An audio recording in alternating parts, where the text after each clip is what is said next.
Andriamanitra sika atao Samuel faharotoko faharoambin'ny folo. Samuel faharotoko faharoambin'ny folo.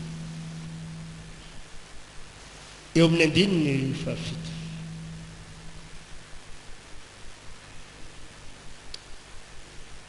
Andininy fahafito toy izao vaky ny tena. Dia hoy natana mpaminany tamin'i Davida. Ianao no izy. Izao no lazain'i Jehovah Andriamanitry ny Israely.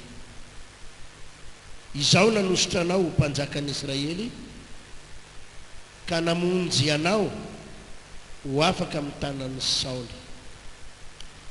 Ary nomeko anao ny tranon'ny tomponao sy ny vadin'ny tomponao ho andifomandrinao.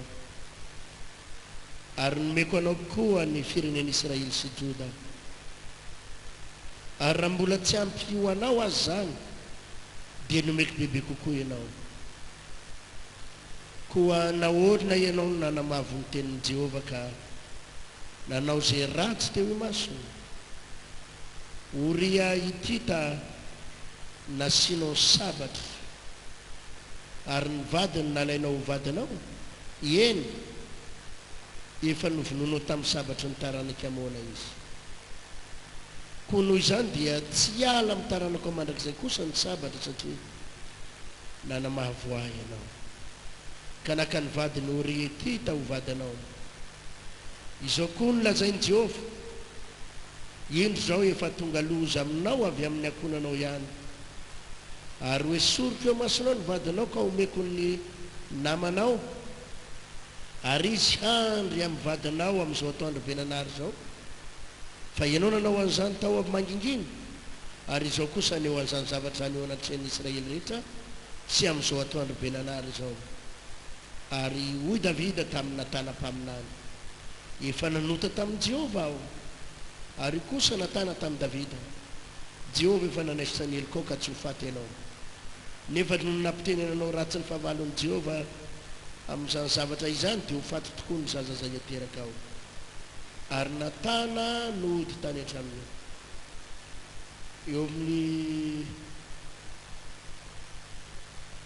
andiny fadimy folo any. Ary Jehovah namely ny zaza izay nateraka vadiny Uria tamin'i Davida, ka narary be ny zaza.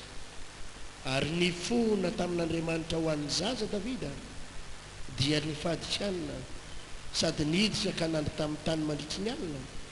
Ary ny olona tao an-trano nitsangana ka ho aminy ampiarina azy amin'ny tany, nefa tsy nety izy sady tsy nety niara-nihinan-kanina taminy. Amen. Alleluia. Androany dia isy fampianarana lehibe zay tian'ny tompo zaraina amintsika. Fampianarana zay miveriko fa raha ho voaray ianao tsara ity toro-teny androany ity, dia isy famindrapo lehibe avy amin'Andriamanitra ho tonga eo aminao. Averiko indray mandeha, isy famindrapon'Andriamanitra ho raisinao. Isy inona hoe azafady? Isy famindrapon'Andriamanitra. Ary rehefa Andriamanitra zay no mamindra fo aminao, rehefa Andriamanitra zay no mamela ny helikao, dia hoy ny voalazan'ny Salamo faharoa amby telopolo manao hoe sambatra ny olona zay voavelany elony sy voasarona ny fahotany, sambatra ny olona zay tsy sain'i Jehovah heloka ary tsy misy fitaka ny fanahy. Rehefa Andriamanitra zay no mamindra fo aminao, na dia efa ravarava sy efa potipotika aza ny fiainanao, dia mbola ho tafarina ny raha izany androany. Rehefa Andriamanitra no namindra fo taminao, namindra fo taminao, na inona helikao, na inona fahotana vitanao, rehefa izy namindra fo aminao, dia nomboka izy filaminana goavana indray ho tonga eo aminao, ary azy fiainana mahafinaritra indray ho raisinao. Ka amin'ity anio ity dia ny famindrapon'Andriamanitra no ho raisitsika eto, mba hatonga anao ho tafavoaka mpandresy manoloana ny adinao, ary fandresena tena ho amin'ny famirapiratana faratapony mihitsy no raisinao eto. Tena ianao zay ny eo anilanao, fandresena ho amin'ny famirapiratana faratapony mihitsy eto. Fandresena manao hoana hoe ny olona rehefa mahita ny famindrapon'Andriamanitra amin'ny ran'Andriamanitra fo manomboka mahita fity eo anatren'Andriamanitra dia manomboka misy fiovana tanteraka amin'ny fiainan'izany olona izany.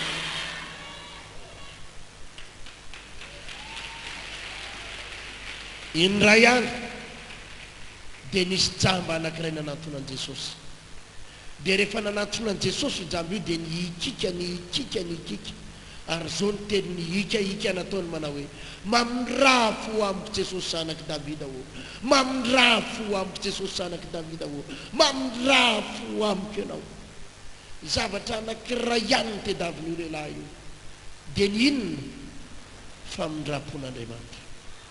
Fa rehefa tonga teo amin'ny famindrapon'Andriamanitra dia nanontany azy tsotra Jesosy, fa inona nefa ny tianao ataoko aminao?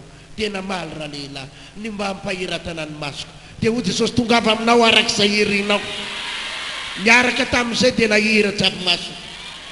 Rehefa nahita famindram-po tamin'i Jesosy io lehilahy io dia sitrana ho azy ny aretina rehetrarehetra. Amen. Amen. Nisy lehilahy anankiray indray andro marary ny paralysisa, zay ny filazam-baiboly azy ao amin'ny Matthieu 7 ao. Marary ny paralysisa io lehilahy io.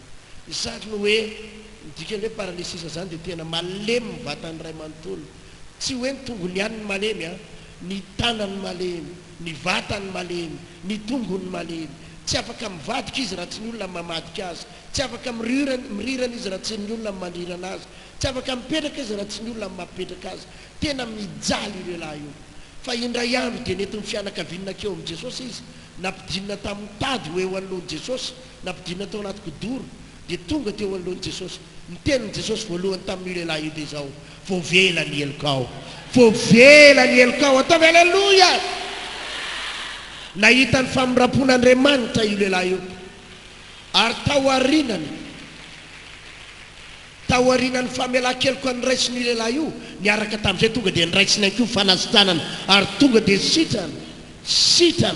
sitrana io lehilahy io rehefa nifanena tamin'ny famindrapon'Andriamanitra. Ao amin'ny Matthieu 5:20 ao dia misy vehivavy anankiray, vehivavy Kananita, izay tena nekohokohaka teo anatrehan'i Jesosy, nandohalika teo anatrehan'i Jesosy, izay mbola ho azavaiko ihany ny tantara rehefa avy eo. Fa izao no nangatahaka Jesosy eo: mamindraha fo amin'ny zanako vavy ianao, mamindraha fo amiko ianao. Ny zanako vavy marary mafy, marary ny zanako ampahorin'ny demony, mamindraha fo amin'ny zanako vavy ianao. Dia niteny tamin'i Jesosy: voavela ny heloko raha vehivavy, mandehana miverina any an-tranonao. Niaraka tamin'izay sitrana ny zanany vavy ary afaka tanteraka ny zanany vavy. Amen. Navery te ilaza aminao androany, resaka androany amin'ity inona moa androany? Ascension sa Assomption sa inona? Assomption. Inona moa ny tena dika zany? Fiakarana niaraka izy miakatra. Ka androany mariny miakatra, ka androany tsy mari fotsiny miakatra. Ny fiainanao mihitsy ny miakatra androany raha latsany vavy. Taovy aleloia mafy zany. Tena ny eo anilanao fiainanao mihitsy ny miakatra androany hoe izy andresy lahatra an'izany izy. Avy areny zao Jesosy: ny fiainako tsy maintsy miakatra androany, ny fiainako tsy maintsy miakatra androany. Amen. Amty daty androany eto ty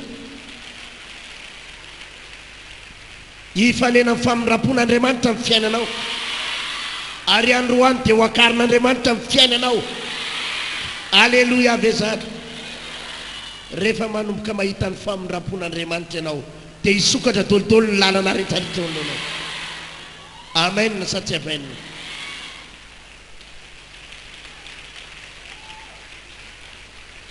Rehefa avy eo tsika hivavaka, ary nivavaka ho ataotsika androany dia izao: tsy hivavaka ho an'ny aretinao tsika, tsy hivavaka ho amin'ny fahantrano tsika, tsy hivavaka ho an'ny trosanao tsika androany, tsy hivavaka ho an'ny problemanao tsika androany, fa ny angatatsika androany zavatra anankiray ihany: mangataka amin'ny famindraponao amiko ato, mangataka amin'ny famindraponao amiko a Jesosy.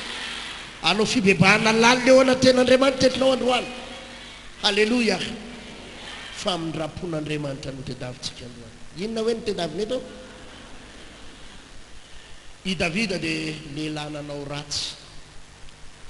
I Davida mpanjaka dia Andriamanitra mihitsy no nifidy azy hoe Davida, ho fidiko ianao hanao mission hamonjy ny firenen'ny zanak'Israely. Andriamanitra mihitsy no nifidy an'i Davida mba ho tonga mpanjaka hitondra ny firenen'ny zanak'Israely. Satria naninona moa Andriamanitra no nifidy an'i Davida?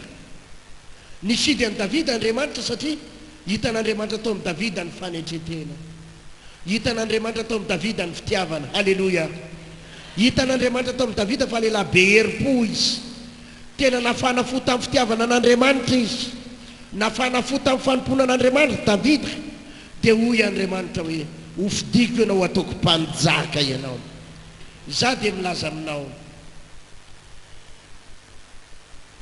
fa na iza makala anao, na iza tsy tia anao, na iza manenjika anao, na iza manambany anao, na iza tsy mijery anao, raha Andriamanitra no metraka anao amin'ny toerana anankiray hoe ho apetraka eto ianao, dia tsisy nizaniza afaka hitsivalana azy amin'ny mandrakizay, tsy misy naiza afaka hanakana azy amin'ny mandrakizay. Rehefa Andriamanitra no milaza hoe ho apetraka eto ianao, ho tahiko ianao eto, hikarakara anao eto dia tsisy nizaniza afaka hitsivalana mandrakizay. Halleluja. Ka Andriamanitra dia nifidy an'i Davida ary niteny an'i Davida hoe ianao ry Davida dia zao ho karakaraiko ianao, ho ataoko mpanjakan'ny Israely ianao, hitahanao aho. Amen na ve zany? Inona nefa zava-nisy? Io no mampalahelo amin'ny olona ngere olona. Io mampalahelo antsika zanak'olombelona. Rehefa manomboka mety ny fiainantsika, rehefa manomboka tsaratsara fidiram-bolantsika, rehefa manomboka miakatrakatra kely tsika, zany daholo ny akamaroan'ny olombelona rehetra dia manomboka manadino an'Andriamanitra. Zany ny zavatra mba hitako amin'ny olombelona. Rehefa poriporitsy ny olana izy, poriporitsy ny problème avy any izy, poriporitsy ny zavatra manahirana sy ny aretina avy any izy, miazakazaka mihitsy izy andeha tadin'ny tompo. Fa rehefa manomboka milamindamina fiainany, ny sasany vao mahita karamana 1,5 dia tsy hivavaka tsonony. Tena mba mampalahelo zany rahalahy. 1,5 ve rahalahy? Tena voasambany ve no nahita 1,5? Tsy mahalasa lavitra rahalahy zany. Tsy mahalasa lavitra zany. Ny sasany vao mba nahazo zavatra kely hoe vao nipoaka kely 7 millions kely 10 millions kely dia iny fa tsy hivavaka iny tsolony fa nahazo 10 millions. Tena tsy mahay ninina mihitsy ianao. Tena misy problème ianao. 10 millions ve dia ialanao amin'Andriamanitra? Za tsy miteny hoe vendrana ianao fa tena oza hoe tena manakakaiky an'izay ianao. Tena mampalahelo. Vao mahazo roa tapitrisa dia hoe nety ny fiainako, za andeha irery amin'izay, dia andeha irery dia ho aizy dia tsy mila an'Andriamanitra ve fa nanana roa tapitrisa. Tena tsy fantatrao marina le fiainana. Misy olona manana amina miliara ngera lafa tsy lasa lavitra io. Misy olona nanana 500 millions ary nefa potiky, dia ianao ve dia roa tapitrisa 10 millions dia hoe andeha irery amin'izay aky. Dia misy olona sasany verin-dalana, dia efa izy indray olona ny tompon'ny lakile, dia efa izy indray ny manakana ny vadiny hoe tsy mahazo mandeha vavavavaka tsony, nefa mba nomboka netinety kely ny fiainana. Ny sasany vao niteraka ka nahazo azy dia tsy mila an'Andriamanitra intsony ny fandeha irery. Ny sasany vao nahazo vady dia tsy ila an'Andriamanitra tsony.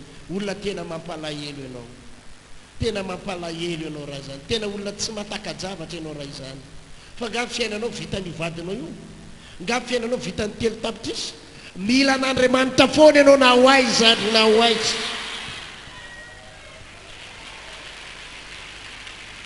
Alleluja. Za mahita an'izany tompoko, ny sasany vao mahazo asa, le asa nefa tsy hoe tsy afaha mivavaka, fa manana fotoana tsara izy vavahana sabotsy manana fotoana tsara izy vavahana alahady fa hoe vonahazo asa dia hoe milamina amin'ny fiainana dia hoe andeha hampiady akola amin'izay dia andeha hilamindamina amin'izay dia andeha manao balina amin'izay dia miaraka mibandibandy amin'izay fa efa mikandra rahalahy tena tsy mahatakajavatra ianao olona mampalahelo ianao raha zany ny afozana ho an'Andriamanitra tsofin'Andriamanitra indray mandeha fotsiny ianao dia efa miala amin'io asanao io ndray dia hiverina zero ndray ianao za milaza aminao re olona zany ny problème ny Davida vao nanomboka ny akatsakatra nahazo seza lasa mpanjaka dia nanomboka teo amin'izy izy nieritreritra manao hoe afaka manao zay tiako atao ato dia inona ozy izy ianao no nataony Davida teto nakavadin'olona nanina azavady nisy vadina miaramila anankiray zay vadina kaporaly izy io miaramila hitany nga Davida izy io a nandro teny amoron-drano teny dia nanontaniany garde corps-ny teo fa izy vehivavy mandro amoron-drano dia i Batseba ny anarany vadiny Oria io le Oria le miaramila dia ozy izy nga Davida manao hoe mba atsofoka ny makaty vehivavy io dia nirahany tany le vehivavy nefa ranony vehivavy io ary be voka mihitsy dia inona amin'izay ozy izy ianao nitetiky Davida nieritreritra izy fa tsy misy an'Andriamanitra nieritreritra izy fa tsisy nahita nieritreritra izy fa olona nofidian'Andriamanitra ka izao na dia manota kely ary tsy maninona na dia manao ny adalana ary tsy maninona fa ny olona ny tsy nahita ny zavatra nataony fa Andriamanitra nahita sa tsy nahita hita n'Andriamanitra tsara ny nataony amin'ny mahampanjaka azy tia ny alaina mihitsy ivadin'olona io dia inona ozy izy ianao no nataony raha mamaky ianao mitoko faraka amby folo ao dia hitan'izany toen'izany tantara zany fa hofitiniko le resaka nomeny baiko le commandant miaramila ireo le mpitarika ana miaramila ireo nomeny baiko hitanareo ozy izy misy miaramila anankiray zay hoe atao hoe Oria vadin'le madama atao hoe Batseba dia nomeny baiko miaramila le lehibe amin'ny miaramila io mba mangataka aminao ozy izy rehefa andeha hanafiky nareo alefaso any amin'ny lola arana any izy amin'izay rehefa any amin'ny lola arana dia maninona maty aingana satria rehefa amely ny fahavalo izy any nasiny ny olona any ariana tsany zay lola arana eo zay lola arana io no asiny voalohany Davida mampiady azy Davida manko mpitaritafika mahery vaika mihitsy dia fatany tsara zany hoe rehefa lefa ny lola arana any io lehilahy io dia zay any lola arana any aloha tsy maintsy tonga dia vo daholo dia nomeny baiko amin'izay lehibe amin'ny miaramila rehefa andeha hanafika nareo izy dia ataovy alola arany Oria io amin'izay rehefa maty izy dia lasa ara-dalàna ny fanambadiany dia nalainy amin'izay moramora foana ny vehivavy io dia ara-dalàna ny fanambadiany zay nieritreritry Davida dia nitaterahany tokoa nomeny baiko tokoa ny miaramila dia le lehibe amin'ny miaramila dia nitaterahany le lehibe tokoa avianao ry Oria aikany anao fa inao zany mitaritafika lefa favalo amin'ny efa miandra tonga dia nasiany favalo mora foana maty sa tsy maty maty tsisy nahalalan'izany tetiky Davida zany lehibe amin'ny miaramila tsy nahalalan'izany ny vadiny tsy nahalalan'izany ny olona akaiky azy tsy nahafantatra an'izany nizany tsisy nahafantatra an'izany hoe inona ny tetiky Davida fa iza rery ny nahafantatra an'izany Andriamanitra rery any nahalala hoe ay zany nipaiky anao a ay zany nitetika adinao a miomana ara inona zavatra nitranga hita amin'ity tantara ty Samuel faharotoko faharoamby folo naniraka mpaminany Andriamanitra naniraka ina zavady izao ny voalaza eto amin'ny andininy fafito eo amin'ny andininy fafito ary hoy natana-paminany tamin'ny Davida ianao no izy izao ny lazainy Jehovah Andriamanitra n'Israely izao nanositra anao mpanjakan'Israely ka namonjy ianao ho afaka amin'ny tanan'ny Saoly ary nomeko anao ny tranon'ny tomponao sy ny vadin'ny tomponao ho andefy mandrinao ary nomeko anao koa ny firenen'Israely sy Joda ary raha mbola tsy ampy anao azy zany dia mbola nomeko bebe kokoa ianao koa nahoany ianao ny nanamavo ny tenin'i Jehovah ka nanao zay ratsy teo imasony Uria Etita dia nasinao tamin'ny sabatra ary ny vadiny nalainao vadinao eny efa novononao tamin'ny sabatry ny taranaka amona izy. Hitan'Andriamanitra tsara ny zavatra nitranga. Uria Etita ozy izy novononao tamin'ny sabatra, nalefanao tany aloha tany izy dia nasiny ny fahavalo, ary rehefa maty izy dia ahoana indray ho Jehovah? Ny vadiny naninona dia nalainao vadinao koa vadiny aveo, fa tsy mivazivazy Andriamanitra. Hoy izy eo amin'ny andininy fahavalo, andininy pasivy, azafady andininy fahafolo. Koa noho izany dia tsy hiala amin'ny taranako mandrakizay kosa ny sabatra. Inona ny valim-pahotana voalohany eo? Tsy hiala amin'ina ozy? Tsy hiala amin'ina ozy? Taranako mandrakizay ny sabatra. Faharoa, satria nanamahavoay ianao ka naka amin'ny vadiny Uria Etita ho vadinao. Faharoa, izao koa ny lazain'i Jehovah, indro zao atonga loza aminao avy eo amin'ny akohonanao ihany. Inona ny faharoa? Mitondra loza ho anao avy eo amin'ina ozy izy? Fahatelo, ary hoe sorika eo masonao ny vadinao ka omeko ny namanao. Vadinao ry Davida, le tena vadinao dia ho alako eo masonao dia omeko ny namanao. Ary izy andry amin'ny vadinao amin'izao atoandro benanary zao, fa ianao nanao an'izany tamin'ny mangingina, ary izao kosa aneo an'izany zavatra aneo anatrehan'ny Israely rehetra amin'izao atoandro benanary zao. Dia ny faefatra eo amin'ny andininy faefatra ambin'ny folo, nefa no nampitenenanao ratsy ny fahavalon'i Jehovah tamin'izany zavatra any dia ho faty tokoa ny zaza zay ateraka ao. Faefatra inona saziny andra Davida? Dia raha mijery ny toy ny tantara io ianao tompoko, dia tsy nijanona teo amin'ny faefatra fa hatrany amin'ny faharoapolo ny valim-pahotana nahazo an'i Davida. Zanany lahy anankiray naka ny zanany vavy anankiray ho lasa vadiny, izany hoe izy menada zany ny famototra tao. Ny zanany lahy anankiray indray namono an'le anankiray nangala ohatran'le anabaviny, ny famono teo indray izy no lahy.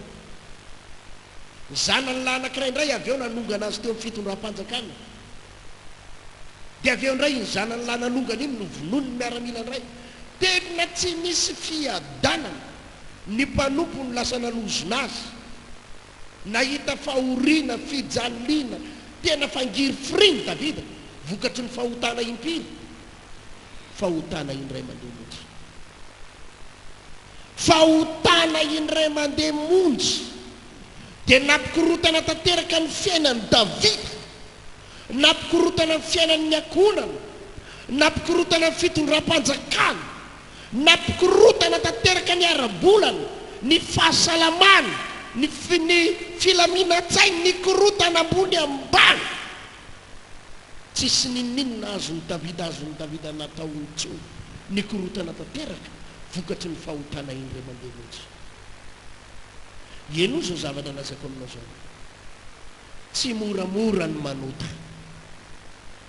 fa ny Baiboly dia milaza fa ny fahafatesana no tambiny nota. Tsy mora ny manota, tsy zava-maivana ny manota, tsy zava-maivana amin'Andriamanitra ny fahotana. Fahotana indray mandeha ny an'i Davida. Misy eto mibila mba avoaka kely ho ty raha mba azo ananina fiara 1690 ty asa na ty A na ty AD zany, 1690 mba isaka kely, asa 44 terakanina zany mba avoaka kely zany, asa 44 asa 404 terakanina mba avoaka kely raha mba ny tompony ty fiara ty, aisaka kely le fiara zay. Dia zao ny zavatra nitranga, tsy navelan'Andriamanitra ho afamaina mihitsy Davida, vokatry ny fahotana indray mandeha. Misy karazana olona manko raha lasaina-bavy mieritreritra manao hoe rehefa manota dia tsy maninony fa avy eo mibebaka, manota kely indray dia avy eo mibebaka, manota kely indray dia avy eo mibebaka. Fa attention raha lasaina-bavy manano, fa na inona fahotana nataontsika dia misy vokany matsiravina daholo reny eo ny fiainantsika. Ary zany misy aminareo reo, ary maro misy amintsika reto, lasa mikorotana ny tokantranonao. Aza mieritreritra ianao hoe noho nataony vadinao ihany, fa misy andraikitra nataonao mety nisy fahotana nataonao tao. Maditra tanteraka ny zanakao dia mikorotana fiainam-pianakavianao. Aza mieritreritra ianao fa ry zaza reo no tena maditra fa mety nisy zavatra tsy araka ny sitrapon'Andriamanitra nataonao tao, misy fahotana nataonao tao dia any amin'ny tokantranonao mikorotana. Misy aretina mamely eo amin'ny tokantranonareo dia aza mieritreritra an'le hoe le aretin'le olona tatsy no mifindra ao aminao, fa tsy io no mifindra fa nisy fahotana nataonao tao izay mbola tsy tena ny bebahanao tamin'ny fonao rehetra. Aza mieritreritra ianao fa hoe ratsy toetra le olona nampindram-bola aminao fa zavatra efa tany amin'ny 5 taona lasa le trosan'olona, tany amin'ny 10 taona lasa le trosan'olona, amin'izao anefa takiny aminao tampoka andray. Zavatra efa nivalina hoy ianao efa milamina iny, tsisy resaka tsony iny, amin'izao takin'olona indray ny trosa. Dia hoy ianao fa tena ahoana mihitsy nisy zavatra nataonao tao. Ary rehefa nisy zavatra nataonao tao dia misy zavatra pongorin'Andriamanitra, pongarin'Andriamanitra anafaizana anao. Misy problème mipotrapotra tampoka zany eo amin'ny fiainanao ao satria misy zavatra tokony hibebahana. Androany za resy lahatra, raha tena hibebaka amin'ny fonao rehetra ianao dia izy famindram-polalina omen'Andriamanitra anao androany. Izy famindram-polalina omen'Andriamanitra anao androany raha tena hibebaka amin'ny fonao rehetra ianao. Tovy amainina mafy zany. Misy fahotana tafiditra atao amin'ny tokantranonao, mety nisy zavatra tsy araka ny sitrapon'Andriamanitra ny lefileferinao dia zany no mahatonga ny zavatra mampisaviritaka amin'ny fiainanao iny. Fa le milaza aminao fa raha tena hibebaka ianao androany ho atsangan'Andriamanitra indray fiainanao androany. Amen, amen. Davida dia nitenen'le mpaminany, hitan'Andriamanitra daholo Davida ny nataonao rehetra. Novonoinao le miaramila, nalainao ny vadiny, nampijalianao ny zanany, izao daholo nataonao. Ianao tena olona ratsy toetra ka izao tatazo ny valiny. Inona ny zavatra nataony Davida amin'izay zany? Hitanao ny nataony Davida eo amin'ny toko 7 andininy 7 azavady, andininy 7. Jerenareo ane dia hoy Davida tamin'ny Natana, efa nanota tamin'ny Jehova. Alleluia. Niaiky ny fahotany Davida. Ary hoy kosa Natana tamin'ny Davida, Jehova efa nanaisitra ny heloko ao ka tsy ho faty ianao.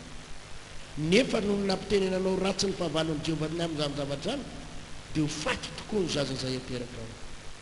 Ary Natana nodiny ray tany an-tranony, ary Jehova namely ny zaza nateraky Davida, nateraky ny vadiny Oria tamin'ny Davida ka dia narary be ny zaza.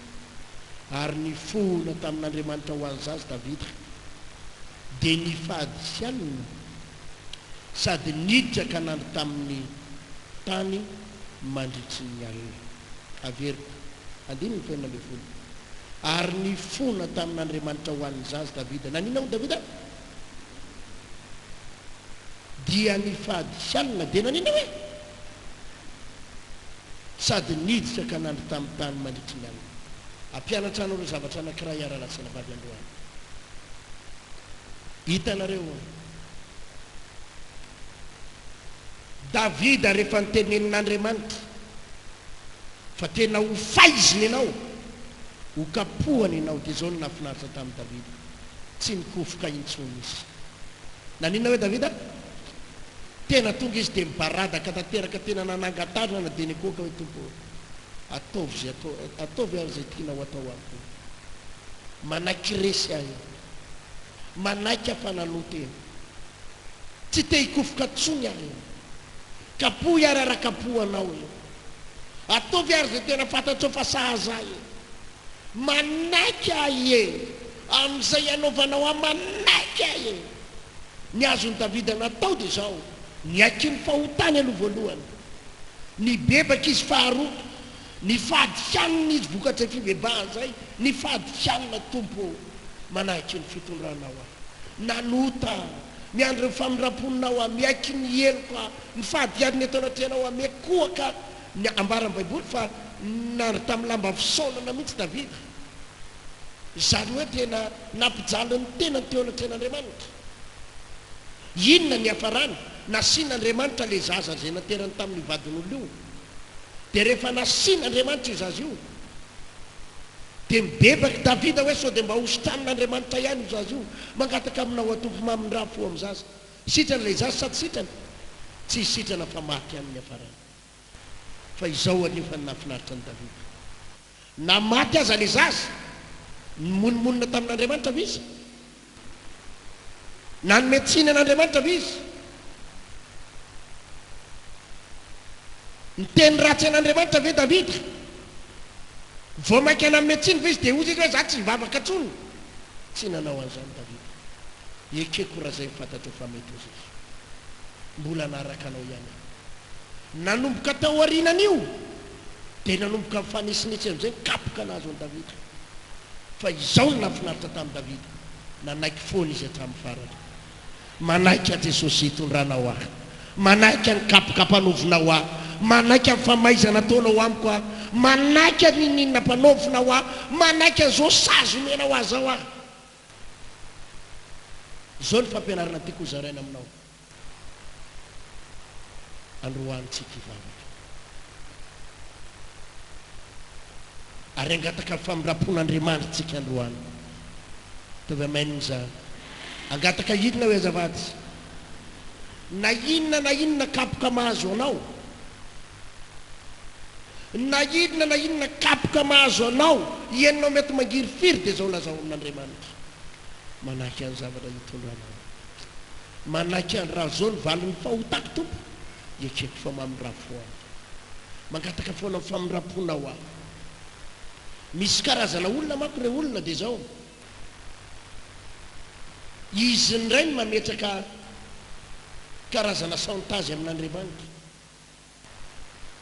rehefa tsy hamaly vavaka andriamanitra zakoraka tsy vavaka tsony ahy tsy fanao zany misy karazana olona izy ndray ny manao vavabe amin'andriamanitra rehefa tsy mivaly amin'ny ray volana io meko dia le ray volan'andriamanitra nefa famirapon'andriamanitra ny tedavina izy angataka famelan-keliko andray no mangataka deli miteny mametraka deli amin'andriamanitra raha tsy mivahona teny ray volana io aloha ary tsapako zany fivavahanareo zany aloha jereko mihitsy zany hoe andriamanitra mahavona ray volana ihany ah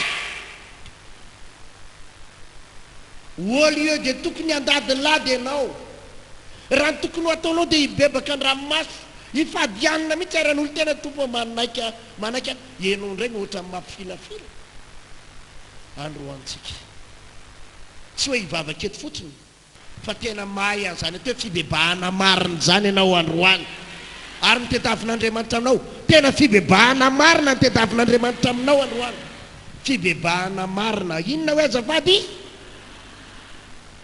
davida dia nanaiky maty le zaza kanefa izy tsy nametsiny an'andriamanitra fatany tsara ny elony fatany tsara ny vesatry ny fahotana vitany fatany davida zany ka raha maty le zaza tsy nametsiny an'andriamanitra izy efa naninona kosa andriamanitra efa mba mifadianina efa mba nandroso tsara efa nanao an'izao a maninona ny mbola mivononao a le tsy nanao an'izany davida ekeko to zay tondranao fa izao mbola naraka anao ihany ahy mbola naraka anao ihany ahy mbola n'olo tena ho anao ihany ataovy alleloia nitranga indray ny fahotana manaraka nitranga indray ny kapoka manaraka nifamototra tao zanany menadaka fa fahambaraka tsisy oatra zany ny any davida mpanjaka rerin'ny olona hoe famototra tao ny zanaky ny mpanjaka fa mbola nanaiky any davida tompo raha mbola famaizana ho azy zany dia zao ekeko zao mafiamiko mieritreritra an'izany fa izao manaiky ny adosoko fa mbola naraka anao ihany alleloia tsy nanaiky le lehilahy anankiray le anadany le zatra ny lahy anankiray nahitan'ireo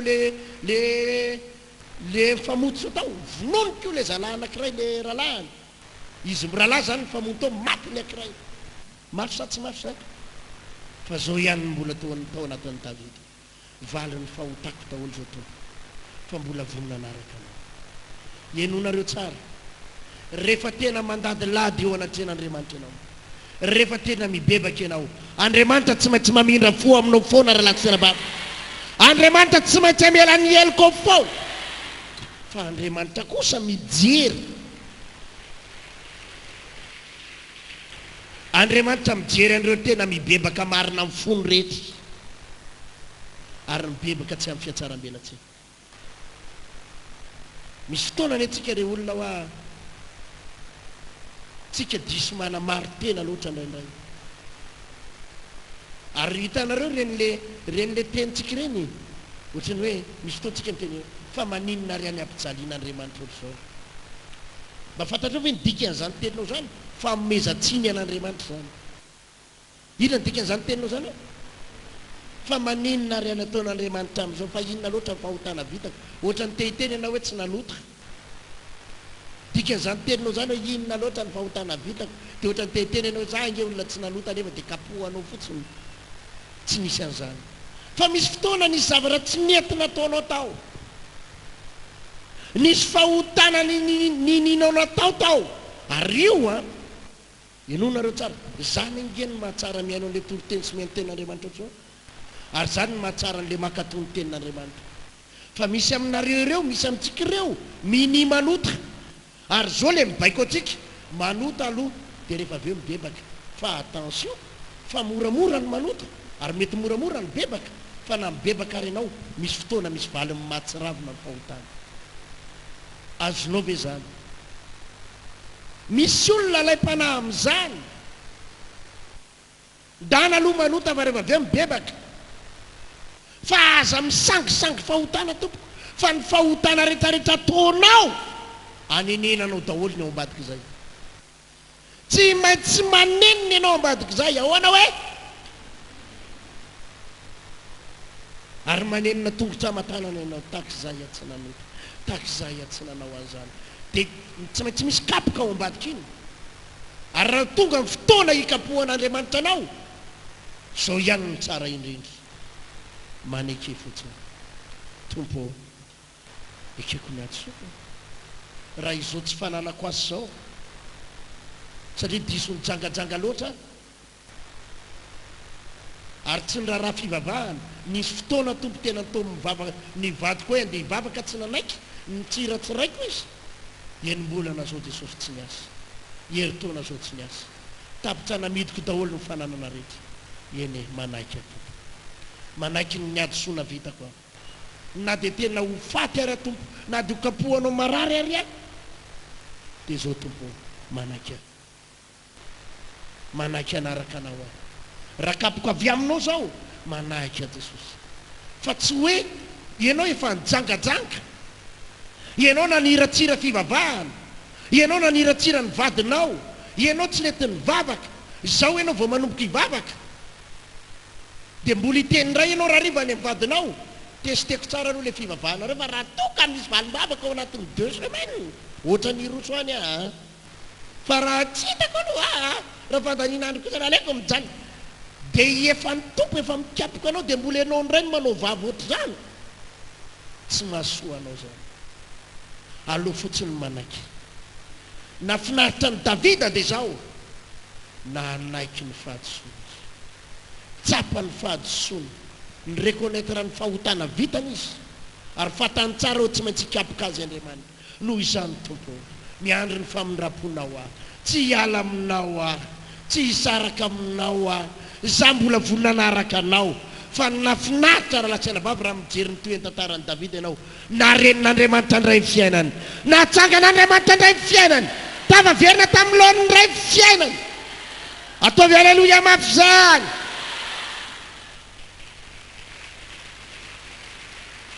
Tafaverina tamin'ny lohany indray ny fiainany.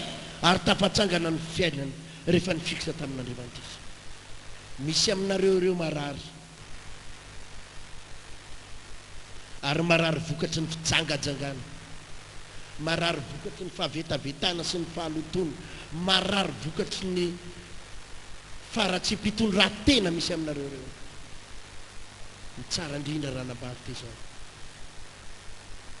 Zao nataovy ao an-tsaina Jesosy aho. Na ositranonao anaty ositranonao tompo. Ho ajanoko amin'izay ny fahotana vitako rehetra. Ho ajanoko ny fahotana vitako rehetra. tsy ho toizako tsony za fahotana vitako izany manahiky atompo androany anaraka anao anaositraninao anatsositраninao zany te fanolora tena marina eo anatren'Andriamanitra tsy enao ndray no mametraka teny hafahafa amin'Andriamanitra raha ositraninao atompo dia hivavaka raha tsy traninao za tsy maintsy mitady lalakafa fa manekeny adosoana vitanao dia manolora tena androany eo anatren'Andriamanitra azonao ve zany resaka zany manolora tena mibebaka Jesosy za efa nahita vehivavy nyresaka taminy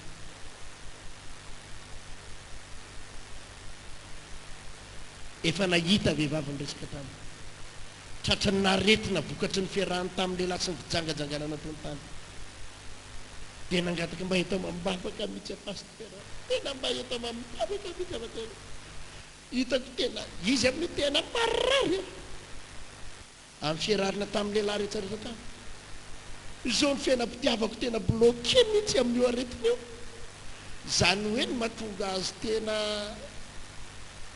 tady fanasitranana tsy hoe hanompon'ny tompo izy io fa hoe raha voasitrana eo apastera tena za manko pastera zao za tsy afaka miaraka amin'ny lehilahy tsony amin'ny teretina fa raha voasitrana eo efa nisy vehivavy nyresaka anao ohatra ny hoe sotrano malaky apastera fa mbany dia andeha lavitra amin'ny fiainana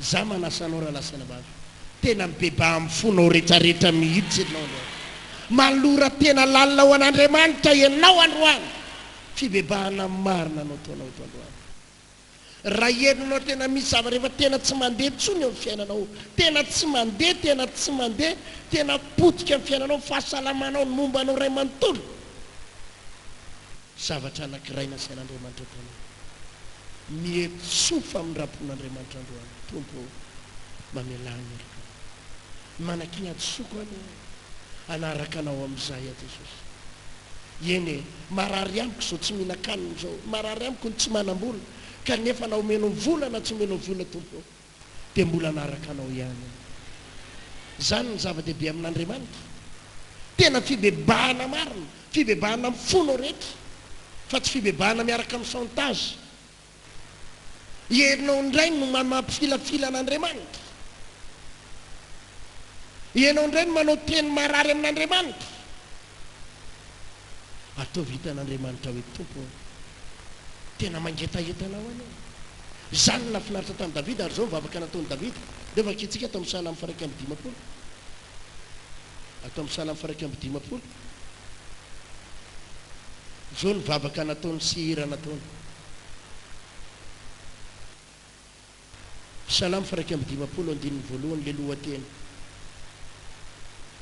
fifonany manan-keloka mba hahafahan'ny elony sy hodininy fifaliany amin'Andriamanitra ho an'ny mpiventy hira salamo nataony Davida fony natana-paminany nakao aminy rehefa nakany Batseba izy io le fibebahana nataony Davida tamin'izy nakan'le vadiny oloha ianonareo nge mivavaka nataony Davida mamindraha fo amiko Andriamanitra araka amin'ny fahasoavanao araka ny arabe ny fiantranao vonoa ny fahadisoko sasao madio mba ho afa-keloko ary diovy mba ho afa-pahotana fa tsaroako ny fahadisoko ary eo anatrehanao mandrakariva ny fahotako taminao dia taminao ihany nanontako ary zay ratsy eo masinao nefa nataoko mba ho mariny ianao raha mitely ary tsy manatsiny ianao raha mitsara indro tamin'ny eloka no niterahana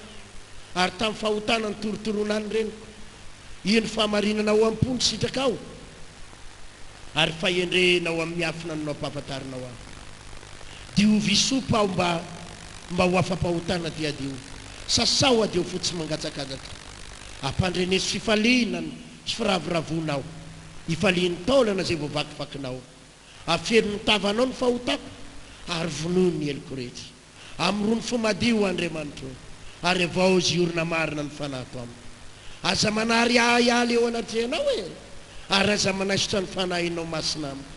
Apodio amiko ny fifalian'ny famonjenao ary toany fanao mazoto aho. Dia ampianatra ny olon-diso ny lalanao aho ary ny mpanota ampiverina aminao. Vonjeo afaka mivaliny raha ho Andriamanitra. Andriamanitra ny famonjena iobo ny fahamarinanao ny vavako. Tompo, sokafo ny molotro dia hanambara fiderana ho anao amiko. Fa tsy fanatitra ny sitrakao raha izany teny meko any. Ny fanatitra hodorana tsy mahafaly anao. Ny fanatitra ho an'Andriamanitra dia fanatoritory sy fo mangorakoraka. Dia fotoritory sy mangorakoraka. Andriamanitra dia tsy mba ataonao tsinotsinona. Ataovy aleloia aza. Tena ny bebaka Davida, ny aiky ny fahadisoany Davida. Tena diso Andriamanitra, nanao ratsy teo masonao ahy. Niala tamiko, ohatra voalaza ny Baiboly hoe niala tamin'ny Davida mihitsy ny fifaliana. Niala tamin'ny Davida inona hoe? Jerinareo tsara eo amin'ny andininy fa telo amby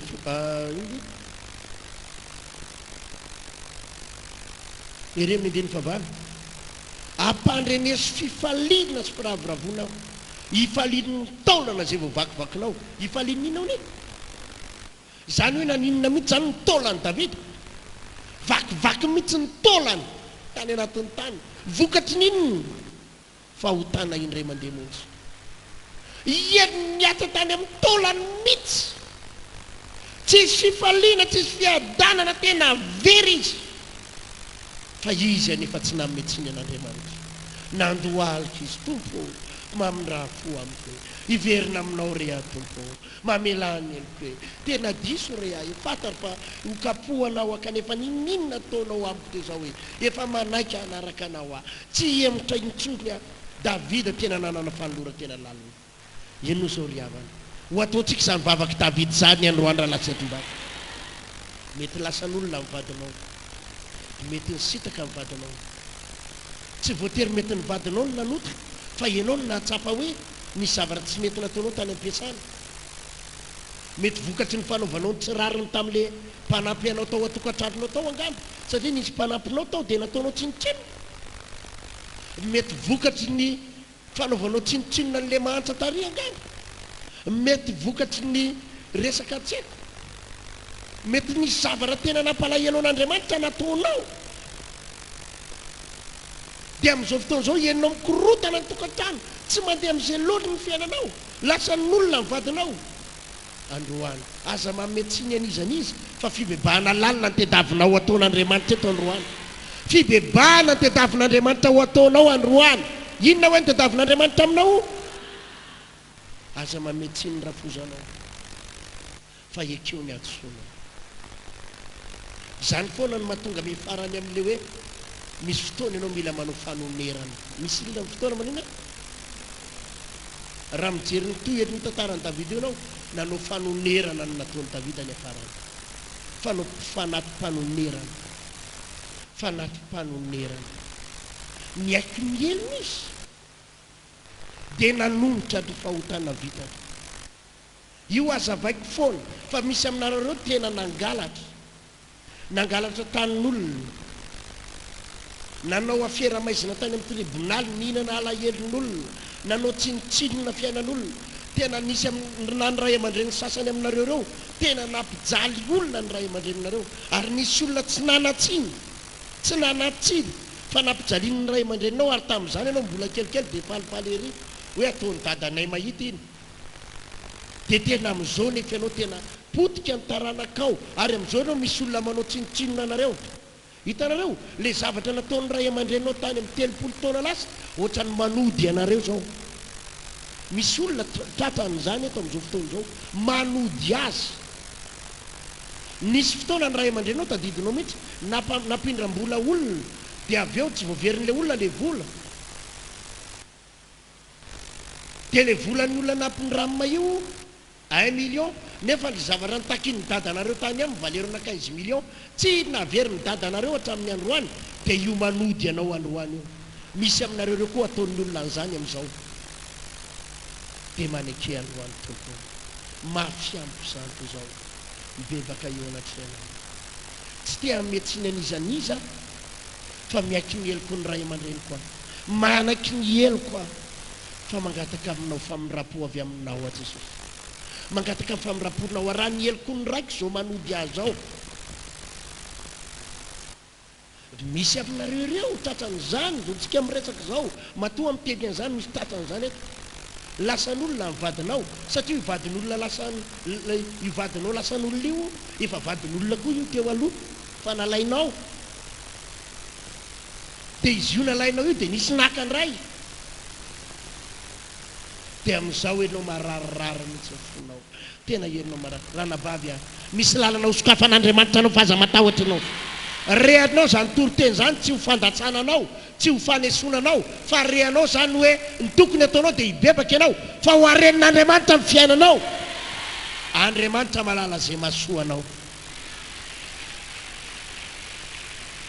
raha tian'Andriamanitra averina aminao io dia ho averin'Andriamanitra aminao ivadinao io rehefa mahita famirapon'Andriamanitra azonao ve zany raha tsy tian'Andriamanitra averina aminao io dia misy tsara lavitra noho izay lalana ho sokafan'Andriamanitra ohatranao misy ina hoe tsara lavitra noho izay azonao ve misy tsara lavitra noho io tena indray ianao mahatsapa an'izany fa aza matahotra ianao fa raha rianao zany toroteny zany tsy fandatsananao zany fa hitena androany anarina anao tompo fa maneke tompo eny misy adosokany misy heloka vitako dia ny tompo andamina rehefa hitan' Jesosy ny filibahana marina ataonao fangatana famirapo ataonao hiasa manokana any ambadika an'Andriamanitra fomba tsy takatrotra izy aby malala ho averin'Andriamanitra ao aminao ao amin'ny tokantranonao io vadinao io amen satria amen satria amen mety nisy fotoana tsy fantary daholo idina zavatra nitsanga mety nisy olona marary mba nangataka fanampiana taminao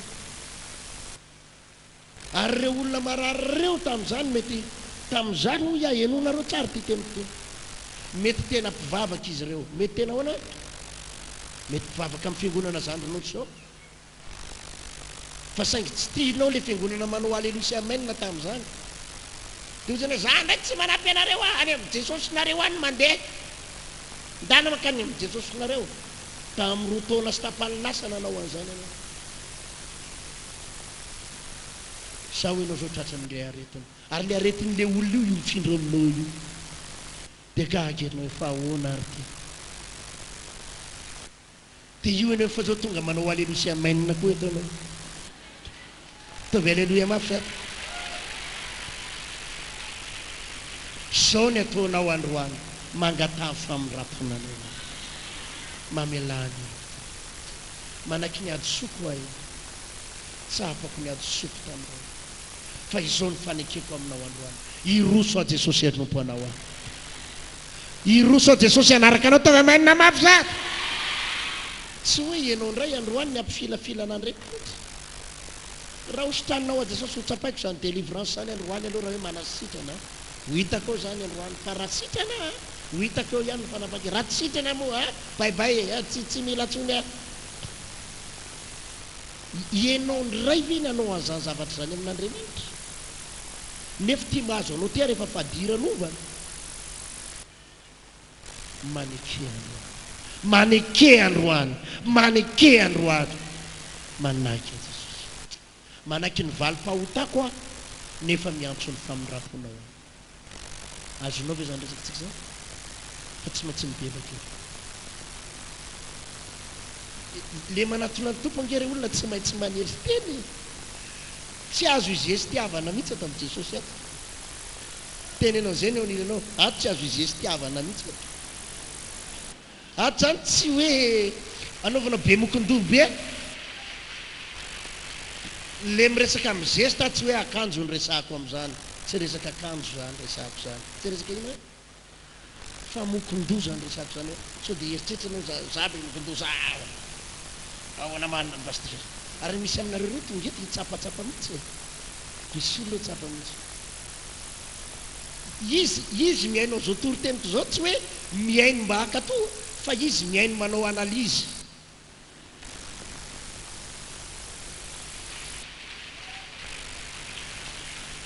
hoe inona zao ny azy zany zay ny azy misy lehilahy manao azy zany inona zao nytianyty paster ty atongavana am'zany inona zao nytiany atongavana am'zany nyteny an'zany izy zao de inona zao ny tena tiany zany fotsiny izy miaino ohatran'ny olona rehetra ao izy fa izy tsy vonona nety tena fa manana ny heviny nefa izy io efa potrika izy eo io fa za miantsona anarina anao raha tena vonony bebaka ianao anangana anao Andriamanitra dia anarina anao Andriamanitra ataovy amainina maro sa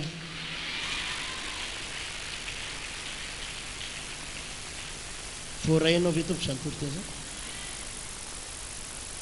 izy matsiary voakasika zany tenin'Andriamanitra zany fibebahana lalina ny tetavin'Andriamanitra ataontsika andro mila mibebaka lalina ianao andro ato Davida rehefa satra dia niaiky izy ary netoraka teo tongotry ny tompo izy tsy nijery ntsony za ange mpanjaka na nijery mivoninahiny ntsony izy teo mason'ny olona hoe tena mibebaka izy dia mbola mibebaka mody mibebaka sinobinoby ato hoe eny fa tena netoraka mihitsy izy netora ary ny olona nampiarina azy izy nandohalika tena teo an-davenina niaraka tamin'ny navenina lo olona nampiarana mitsangana rery Davida ianao nge mpanjaka non tsy nanakiarina teo izy fa zao ny fatany na dia mpanjaka ary olona tsy mitsirina olona ambany ary tena miaiky ny adosoako na dia mpanjaka ary miaiky mieloko avitako mekoaka Davida raha lahy sainambavy malalaka toy iza moa ianao ny tsy aneritena Davida aza niaiky nefa mpanjaka dia iza moa ianareo reo no mbola hitana ny hevitra ao ihany raha lahy sainambavy rehefa manatona ny tompo manetretena alleluia alleluia alleluia manetretena aza miavonavina ndray ianao mbola tatany ary ny devoly mampiavonavina anao ianao mipetraka vavaka le fivavahana aloha tiako hoe le toriteny ohatra mba mahafinaritra zany fa ty alleloia sy amainina tsisy farany teo ohatrany tsy mety amin'ny eritreritry misy tratrany zany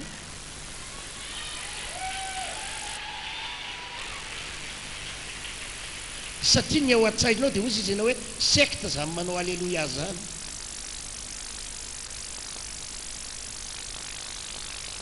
misy olona tratrany zany ao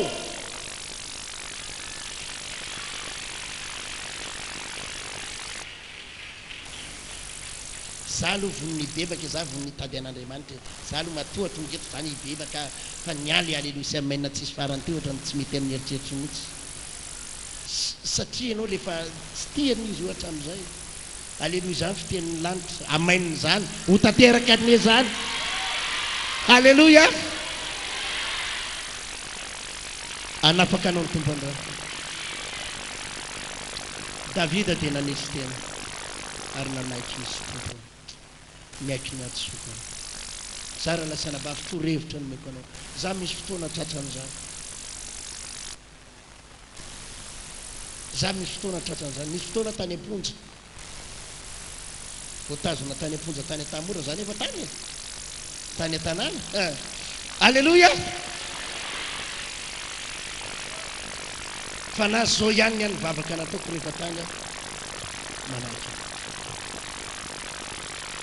za tsy milaza hoe za marina tompo za tsy milaza hoe za diso za koa tsy mametsiny am'izay olona ntory aho fa zao ihany atia dia mibebaka ary mangataka famirampona hoe mamindra foany mamelany eloko ianao Jesosy zay fahotana tsy nety rehetrarehetra ary zao no mahafinaritra rehefa tonga any ianao ampavatarin'Andriamanitra anao daholo ny fahotanao rehetra ampavatarin'Andriamanitra anao daholo ny zavatra tsy mety ary ihany ianao no manitsy mihitsy hoe raha vao mivoatra eto rehefa tonga any manko ianao dia zao no resaka any ahoana ry zalana any ambonin'ny tany any tsika ty io ty ambonin'ny tany tsika ty io alleloia dia za nanao an'izany vava rehefa tonga any ambonin'ny tany ao Jesosy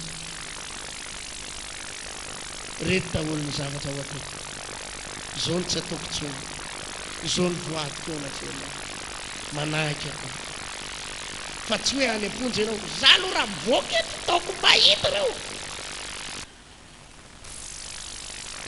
fa manaky ny azy maninona hoe zafady dia manaky ny tompo etreko matoa zao zavatra zao tonga eo amiko mety misy zavatra mampalahelo tsy afaka metsirinizy fa mifona aminao zay zavatra tsy nety etreko zay zavatra vitako ka nampalahelo zay no mahatonga na mitelo foana fivebahana ataonao fanolora-tena lalina ataonareo fa ry le nisy nanao zavatra tsy rariny nangalatra nihinana alahelo reny manaovy anao fanatim-panonerana fanaty-sahitona hoe satria ny fanatim-panonerana mariky ny fibebahana eo anatren'Andriamanitra za tsy miteny amina hoe ianao nahazo arena ara-dalàna fa arena ao amin'ny tsy rariny ary arena maloto manaova fanatim-panonerana za ny fampanatim-panonerana zany aza vaiko kely foana fa nazavaiko amin'ny télé sy radio zany aza vaiko foana mihitsy zany satria misy olona tena tsy ho taparina mihitsy ny fiainany raha tsy manonitra izy eo anatren'Andriamanitra raha tsy manina hoe tsy maninona raha efa tsisy tsony nininona eo am-pelantananao rehefa boribory anao ka ozy izy anao tsisy nininona tsony atolory an'Andriamanitra ataonanao fa raha mbola misy fananana ka azonao raisina na misy vola azo raisina andana manao fanonerana amin'izay zavatra tsy nety vitanao rehetra amen satria fa mariky ny fibebahana zany